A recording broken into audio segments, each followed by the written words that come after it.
Liza De Castro, happy and fulfilled sa kanilang hard-earned investment, ang kani-kanilang mga bahay.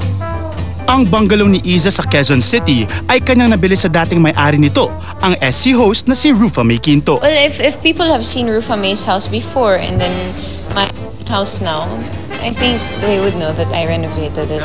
Kasi the house is mainly parang gold, maraming gold, and then ang mga bagay sa kanya warm colors also, except for the other room na iba naman talaga gray siya, and then there's a lot of animal prints in it. It's more luxurious in terms of its details. With the help of an interior designer, Iza Calzado was able to achieve her dream house complete with a swimming pool, entertainment room, family photos, furniture pieces from Pampanga to Davao, and lamps by world-renowned Filipino designer Kenneth Cobanpue. It's actually just a good size house.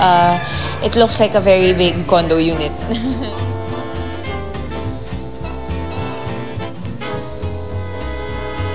Samantala, isang 2-bedroom condominium unit naman sa Quezon City ang itinurn over sa Kapuso young star Barbie Forteza as its owner. Masaya kasi may nagawa na ako. may na-invest ako sa sarili kong ipon.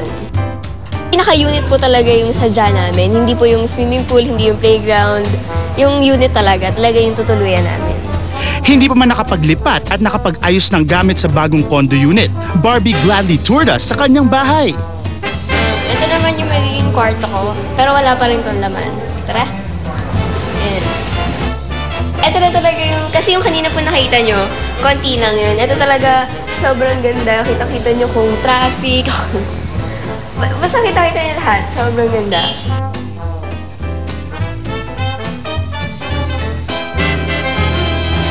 It also took a while bago matupad ang pangarap ni Liza De Castro na mabigyan ng bahay ang kanyang pamilya sa pamamagitan ng kanyang 4-bedroom house and lot sa Commonwealth, Quezon City.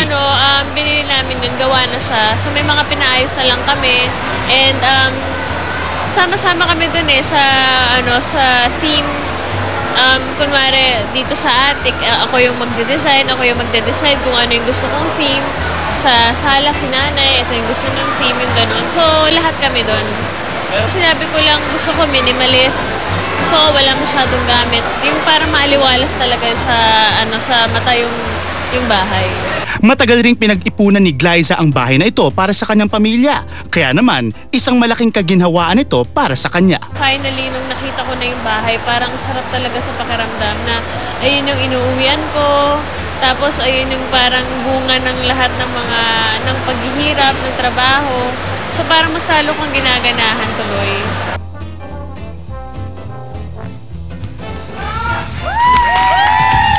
Yes naman, happy positivity dahil nakita natin ang hirap at pagod nila para magkaroon ng housing project. Liza, I miss you, and Isa, congrats. Papuntahin mo ako sa housing mo naman. Anyways, isa pang nagkaroon ng bagong housing. Ayan, kasama ko po ngayon ang cast ng Twin Hearts. Barbie, Joshua. Good afternoon po. Good afternoon. Good afternoon. Yes. Joyce Ching, Luis De Los Reyes. Hi, Luis. Ayan, sila po Christopher Martin, Lexi Fernandez. At si Derek. Hello, Derek. Ayan. Completos Ricados. Hi! Congrats kanina sa Twin Hearts na launching, di ba? Yeah, first episode namin. First episode. Kamusta naman na tuwing Sunday na kayo bago mag-Showbiz Central? Masaya kasi, syempre, mapapanood na namin. At syempre, gusto namin sarili nyo. Opo, mapapanood namin. Gusto pa namin mapanood sa sarili namin. Talaga? Ayun. Nagpapasalamat po kami sa lahat na nanonood ng Real Love Presents Twin Hearts. Istorya po ito ng siyam na twins na hindi bata. Ayun. Hindi siya bata, pero hindi Siyam rin siya na twins. pwedeng matanda. So, in between, kaya twins. Kala ko may magkakahambal, twins. Kambal. Twins in At least, between. yun nga, tinatanong kita kanina, yun na nga pala explanation. 9 sila. Kamusta? Ito ba first time ninyo nagsama-sama? First time namin lahat. Yung sa lahat. show. Yung iba po. First time. Yes. Nagsama together. Opo. Ayan, so 9 hearts together. Nine hearts. Ayan, at syempre next week po, nasa camp na kami. doon po kami magsasama-sama at syempre doon din po iikot ang kwento namin. Pang ilang beses na ba nagsama to ni Barbie? Pang-lima na po. Wow, pang-5 na. Opo. Palakpakan Fifth time. naman natin! At isa sinakalimot sa Showbiz Central. Ayan, Alright, and promote syempre na. po kasama rin po namin dito si Miss Sylvia Sanchez, Miss Roxanne Barcelo, Emilio Garcia, and Mr. Gabby Eigenman. Wow. At saka, gusto rin po namin magpasalamat sa lahat po na nagpunta sa mga mall show namin. So, last Friday po, nandun kami sa SM Sukat. Tapos, kahapon po nasa SM San Lazaro po. So, thank you very much po.